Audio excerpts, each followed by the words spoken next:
सबको प्रणाम। मेरा नाम डॉक्टर एम अब्दुल रज़ाक, हिंदी विभाग, कृष्ण जयंती महाविद्यालय, बेंगलुरु। आज का जो विषय है राम की शक्ति पूजा की आलोचना। हिंदी के छायावादी 4 कवियों में सूर्यकांत त्रिपाठी निराला एक महत्वपूर्ण स्तंभ के रूप में मशहूर है। उनकी जो कविता राम की शक्ति पूजा है, राम की शक्ति पूजा उनकी प्रमुख कृति है। निराला ने राम की शक्ति पूजा में पौराणिक कथानक के आधार पर लिखा है। इस कथा के माध्यम से समकालीन समाज की संघर्ष की कहानी कही है।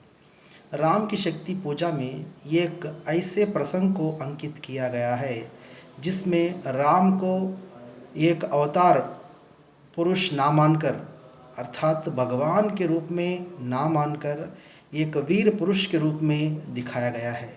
दूसरा, रावण जैसे लंपट, अधर्मी और अनंत शक्ति संपन्न राक्षस पर विजय पाने में तब तक समर्थ नहीं होते जब तक वे शक्ति की आराधना नहीं करते। इसी आराधना के लिए राम जो शक्ति की जो उपासना या पूजा कर रहे, वही राम की शक्ति पूजा है।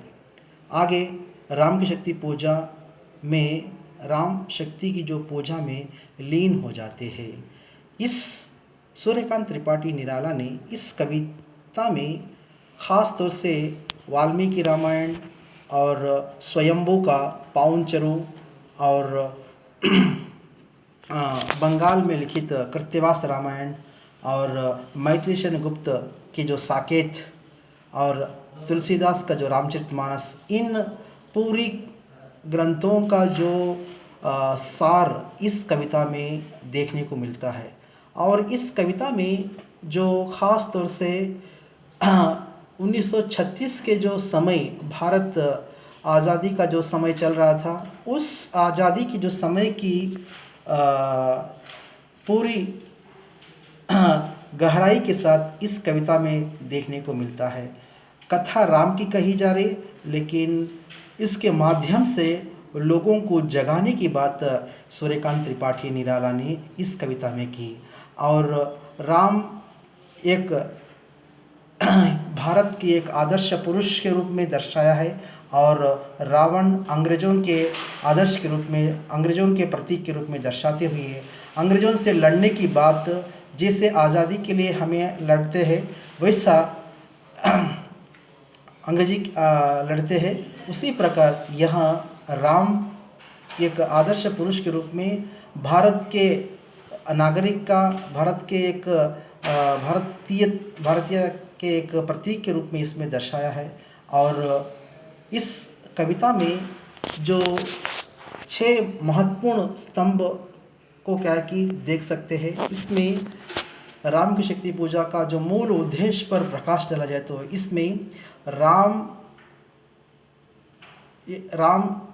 एक शक्ति की जो पूजा करता है, एक है, और उसे कहा जाता है शक्ति की मौलिक कल्पना। और दूसरा है, यहाँ पौराणिक कथा में चित्रित भगवान राम ना होकर एक सामान्य मानव की तरह, और अर्थात कहा जाए तो पौराणिक राम से मानवीय राम में रूपांतरण। और तीसरा है निराला की आत्मसंघर्ष। और चौथा है सीता को रावण से मुक्ति। और अपने प्रतीक के रूप में कहा जाए तो जो अंग्रेज़ों से भारत को मुक्ति दिलाने की बात। और पांचवा है असत्य और अधर्म बीच संघर्ष। और अंततः छठवा है राष्ट्रीय आंदोलन में चेतना को जगाना। आदि इन उपर्युक्त 6 गुण इन कविताओं में, इस कविता में झलकता है। खास तौर से कथा राम की है, कही गई जो बात उस समकालीन स्थिति की है, समकालीन सामाजिक स्थिति को दर्शाया है। और अंततः मैं इस कविता के माध्यम से ये कहना चाहता हूँ कि जो कोई भी रचना, साहित्य में उस समय के जो राजनीतिक, सांस्कृतिक, आर्थिक, सामाजिक अनेक गुणों का, अनेक चीज़ों का जो मेल उस कविता में झलकता है। और अंततः इस कविता की जो मूल बात यही है कि जैसे कि जो आज़ादी को प्राप्त करना इसका मूल उद्देश्य था, और उसी के लिए क्या कि लोगों में एक जागरण पैदा करने की जो बात इस राम की शक्ति पूजा कविता के माध्यम से जो निराला ने किया है। जहाँ तक इस बात को कहने में मुझे कोई अतिशयोक्ति नहीं है कि ये कविता लोगों को जगाने में एक महत्वपूर्ण भूमिका अदा की। धन्यवाद।